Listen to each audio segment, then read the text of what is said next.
დღეს წარმოდგენილ მოწმეებს ქონდათ ეგრეთებული შპარგალკები, რომელსაც იყენებდნენ, რაც აქამდე ნამდვილად არ ყოფილა. სასამართლოში ეს რეალობა მას შემდეგ დადგა, რაც სასამართლოს ხდომები სატელევიზიო კამერებისთვის დაიხურა. დღეს ინდისის 11 პატიმრის საქმეზე 4 მოწმე გამოკითხეს, თუმცა ვერც ერთის ჩვენებას თქვენ ვერ მოისმენთ, ვერც ერთი მოწმის კადრს ვერ ნახავთ, რადგან სასამართლოში საჯაროობის პრინციპი დღეს უბრალოდ აღარ არსებობს. 13 წლის შემდეგ ოცნებამ სასამართლოს კარი მედიას დაუკეტა. კანონი უკვე ძალაშია, რომლის წესები არ ვიცით. ადამიანებმა, რომლებმაც ეს კანონი უნდა შევასრულოთ. დაგვაყენეს დინიდან ქუჩაში. აი, ეზოში რომ შევიდეთ, რა შეიძლება ეზოში გადაღება რატომ მაინც არ შეიძლება, ხომ? ასე ვდგავართ ქუჩაში, მანდატური ყვარაულობს, რომ არ გადავკვეთოთ საზღვარი. და სამხელა შენობაში უამრავი ხდომები, რომელზეც ძალიან მაღალი ინტერესია საზოგადოების და უბრალოდ ვერაფერს ვერ ვიღებთ. ადამიანები ვერ გაიგებენ სასამართლოს ხდომაზე მიმდინარე ამბებს, ჩვენ დაგვრჩენია მხოლოდ ფურცელი და კალამი, რომ ამოვიღოთ, ჩავიწეროთ, შემდგომ გამოვიტანოთ და უკვე გავავრცელოთ სიტყვები. სიტყვას დღეს აქვს ახლა ყველაზე დიდი ფასი. პრესამსახურის წარმომადგენლები იხსენებდნენ, რომ მიშას დროს ხიდთან იდგნენ კამერები და იქიდან მუშაობდნენ და ჩვენც ხიდთან გვაყენეს ახლა და ეს ვთქვათ ფაქტობრივად შეუძლებელი ხდება სასამართლოს ხდომების გაშუქება ამ ვითარებაში. მოსამართლე ნინო გაუსტაშვილს ჰქონდა დღეს შანსი პრეცედენტული გადაწყვეტილება მიეღო. არ დაეშვა, რომ ხდომები მედიისა და საზოგადოებისთვის დახურული ყოფილიყო. დაცვის მხარე დღეს სასამართლოს უხსნიდა, რატომ იყო აუცილებელი ხდომის გაშუქება, თუმცა მსაჯულს არაფერი ესმოდა.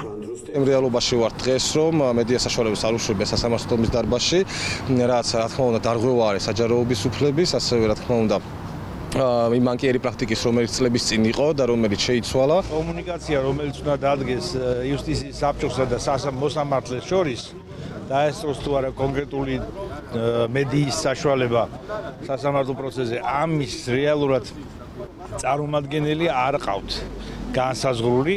დახურულ სასამართლო პროცესზე დღეს გამოკითხეს გამომძიებელი, რომელმაც ხელბორკილები რეზო კიკნაძეს დაადო. მოწმემ პრაქტიკულად მის ჩვენებაში დაადასტურა, რომ ის, რაზეც ბრალდებულიყებოდა, სიმართლე იყო, რომ კიკნაძე ლისის ტერიტორიაზე ძალოვნებმა საცემა დაიყვანეს. რევას კიკნაძეს ჩვენებასთან დაკავშირებით თანხმედრაშია, რადგან ოპერატიულმა ჯგუფმა ჯერ რევას კიკნაძე მეტროში დააკავა და ამის შემდგომ აიყვანეს ლისზე და სწორედ ამიტომ გამომძიებელს ოპერატიული ჯგუფი შემთხვევის ადგილს რომ ავიდა, ამიტომ დახვდა.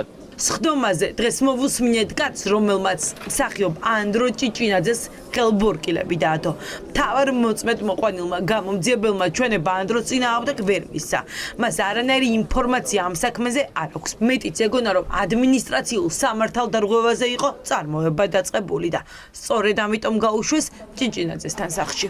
როდესაც ანდრო ჭიჭინაძესთან საგამოძიებო მოქმედების ჩასატარებლად იყო პიროვნება მისული, ის არ იყო საქმისთვის მზად, მან არ იცოდა საქმე, მან არ იცოდა საგამოძიებო მოქმედება როგორ უნდა ჩაეტარებინა. და ერთ-ერთი ძალიან მნიშვნელოვანი ჩვენ კითხვაზე, რომ როგორც ობიექტურმა გამომძიებელმა რაიმე თუ მოიმოქმედე, მას შემდგომ რაც ანდრომ გითხრა, რომ პოლიციელმა დააზიანა, მან განაცხადა, რომ მე ვალდებულება არ მქონდა და მე არაფერი გამიკეთებია ამასთან დაკავშირებით. დახურულმა სასამართლომ დღეს ნიკა გვარამიას საქმეც განიხილა. წულკიანის კომისიაზე გამოუცხადებლობის გამო რამდენი თვით გაუშვებენ გვარამიას ციხეში, ეს ხვალდილით გაირკვევა. ჩემი აზრით, გადაწყვეტილების მიმღები მოსამართლეები შეწუხდნენ საზოგადოების აშკარად სამართლიანი კრიტიკით, შეშივლეს კლანს და კლანმა შეშივლა ეს მართულ პარტია. საერთოდ არ აინტერესებს ამ მოსამართლეს საკუთარი სხდომები იქნება თუ არა საჯარო და უზრუნველყოფილი იქნება თუ არა ის დემოკრატიული პრინციპები, რაც კანონმდებლობაში ჯერ კიდევ თუნდაც იმ დოზით არის ჩარჩენილი. ის რაც ადვოკატების შეფასებით კანონდარღვევა და საჯაროობის პრინციპის დარღვევა პროკურატურისთვის არაფერს ნიშნავს. სახელმწიფო მბრალდებელი ამბობს, რომ საზოგადოების ინფორმირებას საკუთარ თავზე იღებს.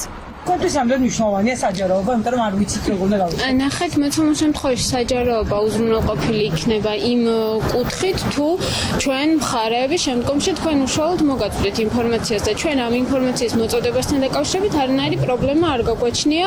ქართულმა ოცნებამ დღეს ვერ დამალა აკრძალვების მიზეზი.